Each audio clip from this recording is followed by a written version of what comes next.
Ignition sequence start.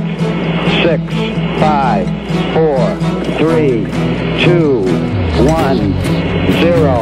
Liftoff. We have a liftoff.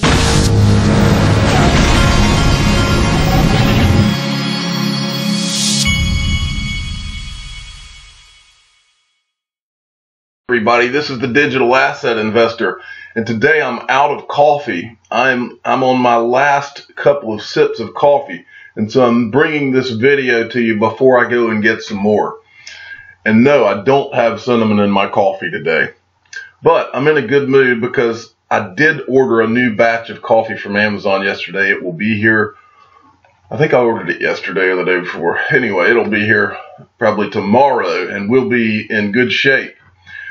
Today I wanted to talk to you about the hype around crypto and XRP and how it hasn't even begun. You haven't even seen hype of price. You don't even know what hype is yet. And I'm going to show you why I believe that. This is on Twitter. Ripple had posted this article back on Twitter on September 21st.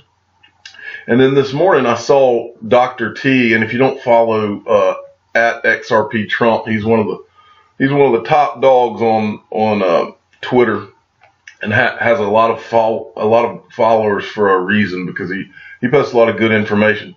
But on this, he posted this, and I always mess this guy's name up. Dilip Ram. Let's see. Dilip Ram is one of the guys that works at Ripple. This guy right here. But anyway, Dr. T had posted this 128. He's at a blockchain summit. 128-second overview of what Ripple is trying to do, as explained by him. First, get banks on RippleNet to settle with fiat. Then get them to source liquidity using XRP. Then get them to hold XRP directly. Holy Grail.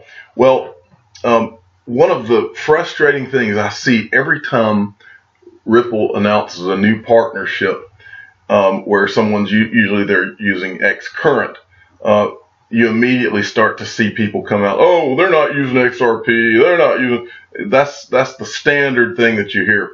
Well, that's a very short-sighted view of things, because as I've mentioned many times before, nobody throws everything all in at once in this type of scenario, especially when you're dealing with regulated financial institutions. Just like I've told you before, Amazon only sold books in the beginning. Now they sell just about anything. I can literally, and I was going to, my refrigerator, the water filter was showing me a red signal yesterday, and I can literally go in and type in the particular brand name on my refrigerator and order a water filter from Amazon, and they will have it. Somebody that sells on their behalf or a partner seller will have it. And that is amazing to have gone from just books to that. Just imagine what Ripple is going to go from Xcurrent to what you're seeing here Dr. T explain, or the summary of the explanation given down here. So moving along, and I wanted to tie that in with this. This is from one of my other favorite Twitter guys, who's also an up-and-coming rock star, Stephen Diep, and you need to follow him as well, at DIEPSANH. And he says, no, Dilip Ram must be fooling us. We all know something big is going on behind closed doors. Ripple has yet to make the biggest announcement because of NDA, non-disclosure agreement. You can't cool my hyping, burning, and boiling jets. And so then what he's referring to is this. It was a tweet by Dilip Ram, and he says, Chairman of Kuwait Finance House, this is a quote from them, we are working with Ripple and tested a service that challenges incumbents like Swift. Now, that's an amazing statement to have a 5-year startup like Ripple.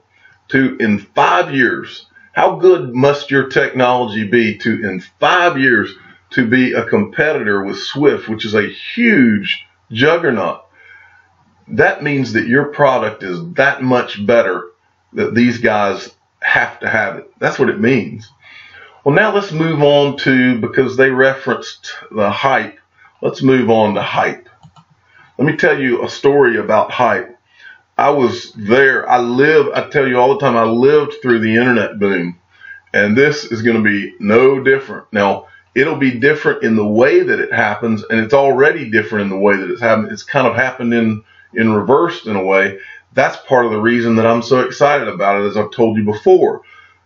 In this particular, we're in the very, very, very, very beginning of this boom, but in this particular onslaught, we were able to get in on the front end, and whereas before, but only the investors in the internet companies or the venture capitalists and the creators of the internet companies were the ones to benefit.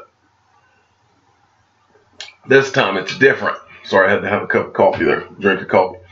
All right, this was from this morning from Coinbase. We're pleased to announce our latest funding round led by Tiger Global Management. We plan to accelerate our global expansion and investments in the utility phase of crypto, always working to create a more open financial system for the world. And then they've got an article about how their Series E round of financing.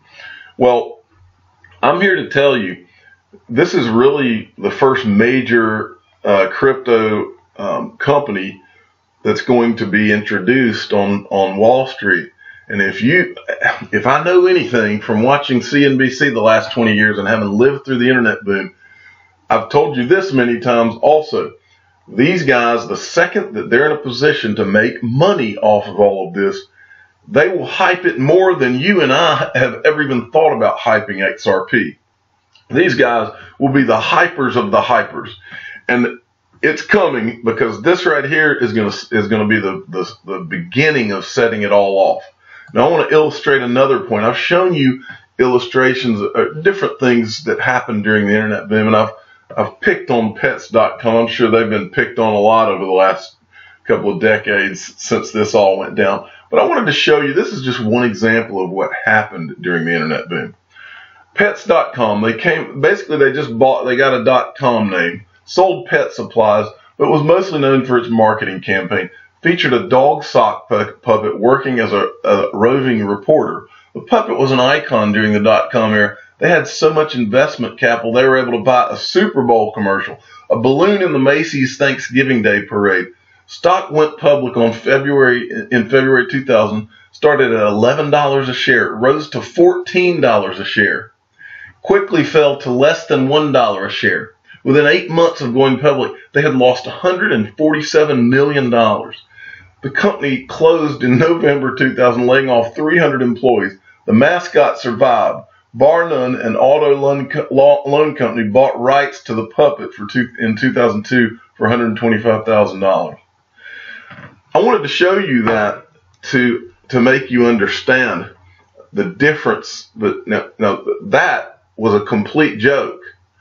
But once the powers that be got a hold of the money-making potential of just pure hype, the entire Wall Street was all in. I've never seen anybody so all in.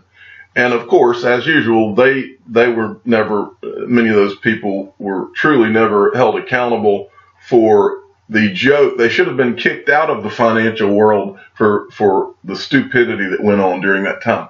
But what you must understand is that hype is a part of any new phase of technology like this. There's going to be hype, but we haven't even begun to see the kind of hype that's coming, because this has not even truly been introduced to Wall Street yet. Coinbase is going to be the first one through the door in terms of introducing it. But here's what's so great about you and I as a Ripple an XRP holder. Ripple is no Pets.com. This is a company that, as I just showed you, they're working real deals, and they're behind the scenes. They've been working at this for 5 years. They're working with real companies and actually cutting deals and making things actually happen. They didn't buy a cool domain name and then all of a sudden call themselves a company. This is real stuff. So when the hype comes, you'll see hype around a lot of companies that are much like Pets.com. We're going to see a lot of that. But Ripple is going to be a gold mine. is a gold mine. I'm a digital asset investor. I'm not an investment advisor. This is for entertainment purposes only. And by the way, I wanted to tell you all, I just launched my website, and I'm tweaking it a bit, but I just launched my website. It's thedai.io. I did that because I wanted to have some independence, so that if I ever